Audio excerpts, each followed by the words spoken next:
There was growing resentment from Terry, who was also kind of left holding the bag in terms of the day-to-day operations. Terry, who was the cautious one, was the one that was caught on all the wiretaps.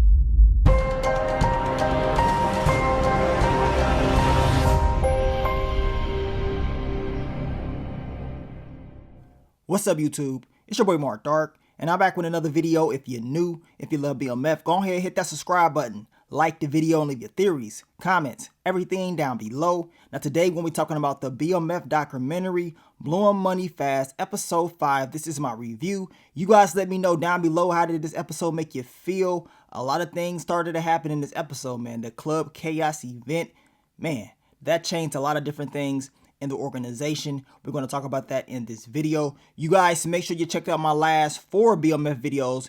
I've been breaking down all the episodes of this BMF documentary, and it's getting better and better each and every episode, and we can start to see how everything is about to unfold. I mean, these episodes ain't really that long, but the show is really good on how they're presenting certain information and the things that went down back in the day. I mean, they're doing a good job by giving us those details, not just on how Meech was feeling during those times, but also how law enforcement was, operating and what they was thinking about as they was doing their investigation.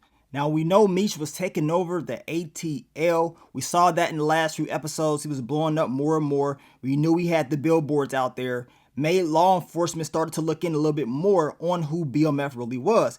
Terry did not like this. Now in this episode, they had a lot more information on Terry. We're going to talk about that. But we know Terry, he was running operations out in LA. And after they show us that, we get to the Club Chaos event. Now a lot of you guys, y'all left a lot of details in the last video that I did on episode 4 about Club Chaos. The details that y'all was talking about, we saw them in this episode. So you guys, y'all had it spot on when y'all was talking about this event. We was introduced to Anthony Wolf Jones. And Anthony Wolf Jones, he is Puffy's ex-bodyguard. But he's starting to hang out with Meech and the crew more and more. Now, Anthony Wolf Jones back in 95, I guess he murdered Jake the Violator, Suge Knight's ex-bodyguard back in 95. And they was talking about how that was one of the events that kind of caused the East Coast, West Coast, war that was going on in the 90s, which was absolutely crazy. Especially if you lived through those times, you knew how crazy, it was. But they were just giving us more of a backstory on who this guy was. Now, y'all let me know what y'all think about the event that happened at Club Chaos. They was talking about how Anthony saw his ex-girlfriend. I guess she was up in the area where Meech was. They stated that Meech was not with her, or she wasn't with Meech, but she was there or whatever. Some of you guys mentioned that she was messing around with one of the BMF members or whatever. Long story short, we know he got pissed off. You know what I'm saying? He's like, hell nah, that ain't happening. We know Meech tell him, look, we can't do none of that drama stuff up in here. If you got a problem with her, you know what I'm saying, you go on private and you handle it, but not right now. We ain't about to do that. And that's one thing about Meech. He wasn't really about all that mess and drama. Yes, he was flashy, but he wasn't about all that violent stuff. But we know what happened once he ended up leaving the club. A shootout happened. Your boy Anthony Wolf Jones said, you know what? I ain't having that. We about to have a shootout. The shootout happens and we know what ended up happening. Anthony Wolf Jones, he ended up getting killed along with Lamont Gertie. So it was 2 bodies. 2 bodies got dropped off. The crazy thing is, they mentioned in the documentary up until this time, it was no bodies at all, under BMF. Everything was clean. You know what I'm saying? They had no bodies or anything like that. But this event right here, this is one of those events that caused them to look a little bit more into BMF. Now, we know Meech ended up getting shot in his ass. I'm like, damn. He was laughing about it, but he ended up getting shot. We know he ended up getting arrested, but we knew they didn't have enough. You know what I'm saying? They didn't have enough on him. And I guess the lawyers and everybody, they were just laughing at law enforcement because they knew, like, y'all didn't have enough evidence. And they end up putting Meech on house arrest, and they end up putting him at the White House, which was Terry's spot in Atlanta, right? And Terry was pissed off because he's like, man, all this stuff, all this drama, all it's doing is making them look at us even more. So we're starting to see like some tensions in the air between the brothers because Terry, he don't want to have all this drama and all this, exposure. But Meech, he's like, look, being flashy is not a crime. You know what I'm saying? So I'm not breaking no laws. I'm doing what I'm doing. So be it. But of course, they got their differences, right?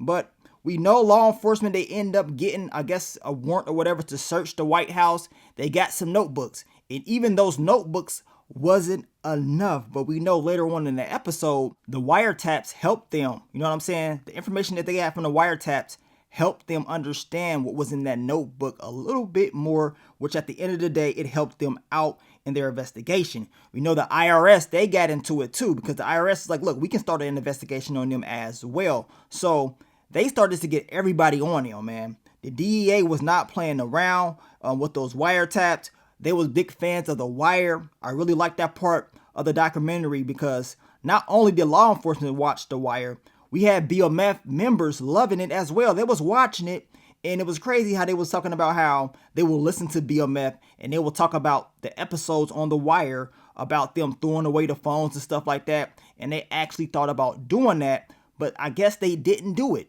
And the members that they did have on the wiretap, they end up mentioning how they believe law enforcement down there wasn't as smart, as law enforcement up north. They didn't think they would be using that type of technology, so they didn't really take them that serious. But lo and behold, they were wiretapping them, right? And they mentioned how Terry was the cautious one, but he was the one that they caught on the wire the most when he was talking about all types of details of the organization. And it goes back to what they had in those notebooks, and everything started to make sense more and more.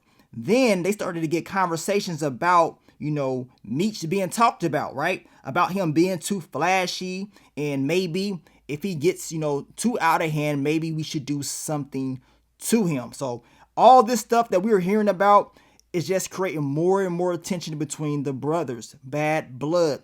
That's the last thing that you want. You don't want your organization, the two head people at the top, to start having issues, because once that happens, it's going to start fumbling. You know what I'm saying? And that's what we started to see. The crazy part about all this was, we know Terry, he started running operations in Atlanta a little bit more, seeing how Meech was on house arrest. What do you guys think about Terry, pretty much cutting the bricks? They were saying Terry was repressing the bricks, and Meech didn't like that. He didn't like having bad product. We know Terry was making an extra 20 bricks off the bricks that they had, but Meech didn't like it because it was making the product worse from his point of view. And it was something that pissed him off. So once again, we're getting, conflict between brothers. And once things like that happen, we know how everything usually ends. You know what I'm saying? You don't want things like that to happen in your organization. Now, this episode, it ends off with, I guess we were at Terry's birthday party, and he wants everything to be about him. You know what I'm saying? Everything's supposed to be good, but we know the crew that's, supporting Meech, they come there with the free Meech shirts. So, of course, he's already upset about that from what they are telling us, because he wants it to be about him. It's his birthday. And then I guess they end up getting like a closed circuit call from Meech, wishing his brother a happy birthday. Just, saying his congratulations and stuff like that. But from what they were saying, all it did was piss Terry off even more. And apparently guns got drawn between both crews, and a lot of action. Seems like it's about to pop off or whatever. And we're in 2004 at the end of the documentary. What did you think about episode 5? A lot of stuff happened. We're seeing that bad blood between the brothers. It ain't looking too good. We know Terry is out. We know Meech is still locked up to this day. And, it is, rumors talking about he should be getting out eventually. But we gonna see, man. We definitely gonna see. I believe we only got about 3 more episodes left. I think it's about 3 left. I think it's just like an 8-part series that they're giving us. But as I told y'all, man, these episodes be going so fast. I'd be like, damn, like it feel like it just started and it's already ending. But I will say this, each and every episode is getting better in my opinion. And it makes me want to watch the show that much more. I want to see how they're going to do it, especially the Atlanta storyline. Knowing that Meech will be going in Atlanta in season 2 of BMF, I want to see how they're going to do it compared to what we saw in the documentary. And we probably will go over some BMF early predictions very, very soon for you guys. So I want you to get your predictions ready and we will discuss those things. But I want to thank you guys once again for all the love, all the support, and I will catch y'all on the next one. But let me get up on out of here, man. It's your boy Mark Dark. I'm out. Peace.